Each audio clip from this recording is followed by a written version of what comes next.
Isang mapagpalang araw sa inyong lahat, Luzon, Visayas at Mindanao, saan man kayo sulok ng mundo ay mag-ingat kayo palagi mga kabayan. Dito na naman tayo sa Pasay, Manila Bay Reclamation Project upang mag-update. Ito mga kabayan, dito tayo sa kalagitnaan. Ayan, ito yung dredging vessel. Ayan mga kabayan, ito tayo sa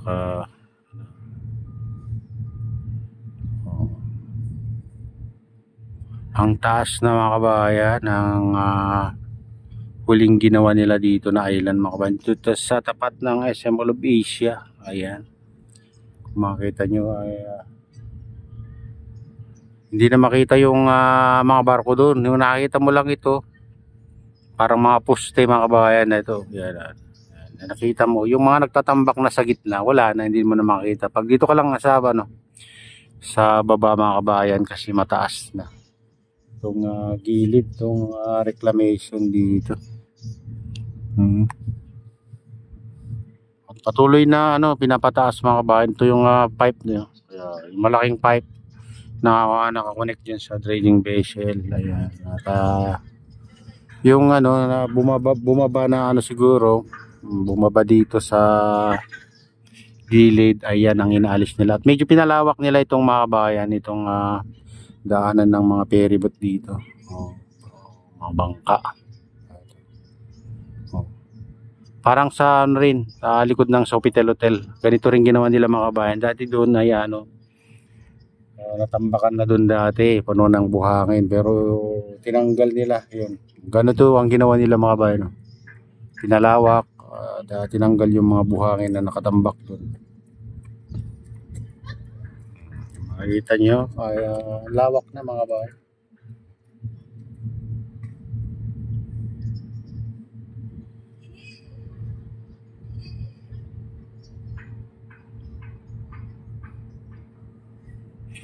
Yeah, wala na tayong nakitang barko dun sa sa gitna.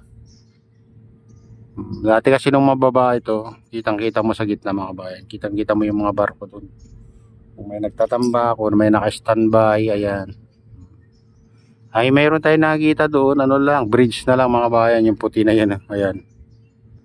Ang lalaking barko yun mga bayan, yung dyan nagtatambak, pero dahil sa taas nitong tambak dito sa tapat ng MUA mga kabayan, hindi mo na makakita. Makikita mo lang yung mga kabayan kung pupunta ka dun sa Sky Garden diyan sa tuktok ng SM Mall of Asia. Kaso nagbubukas lang yan mga kabayan dati alas 11 na.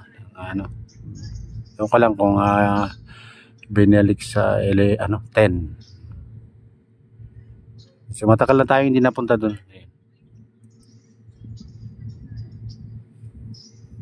Kabayan, dito yung may bawang tulay dito. Ayun, yun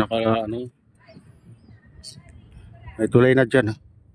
Bagong tulay na nagko-connect dyan sa malaking island.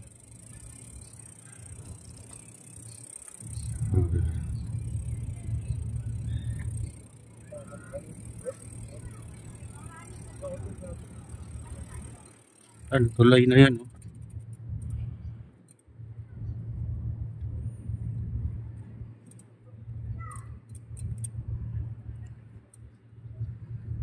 Ayan mga kabayan, napag-connect na at tinaayos na mga kabayan.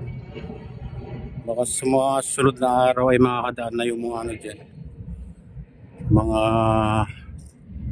truck o mga 4x4 mga kabayan. Ayan nakaraan na araw pa yan, di ba nag-connect niya. Ayun mga kabayan, may sa ibabaw niya, bako. Ayun, at may crane. Dito natatanaw pa yung mga barko dito mga kabayan. May barko dun kaso lang iwan ko lang kung nagtatambak kasi natatakpan yung unahan niya. Ayun, yan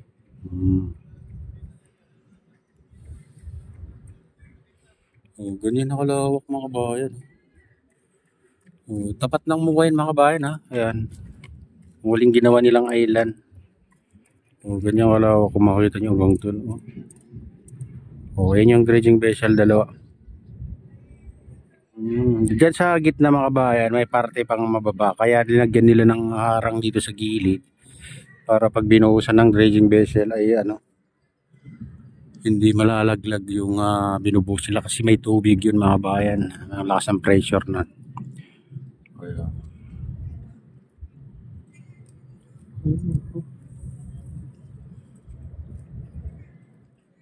Ito yung malaking island ha. Napakalaki yan mga bayan. Sobrang laki. Ang lawak na.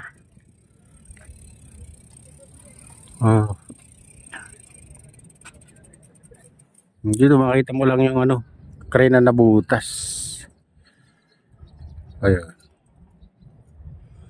Ayan no, sa dulo ng crane. Ang lawak na doon.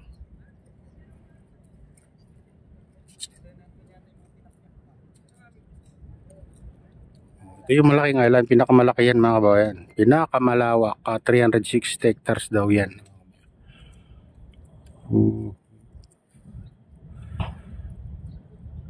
Yan ang sabi nila. 360 hectares ang lawak.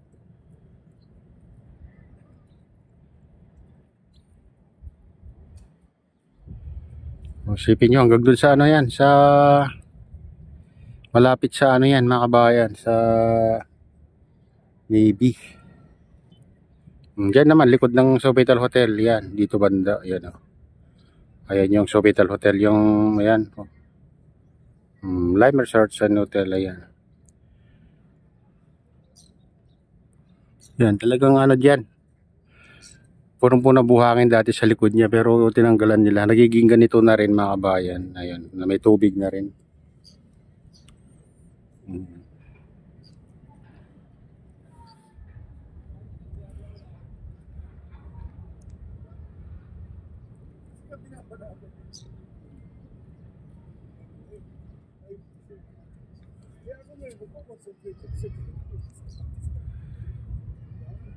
Ayan mga kabayan, ito na yung latest update dito sa Pasay Manila Bay Reclamation Project at shoutout nga pala sa lahat ng OFW, mga immigrants sa ibang bansa, shoutout sa inyong lahat.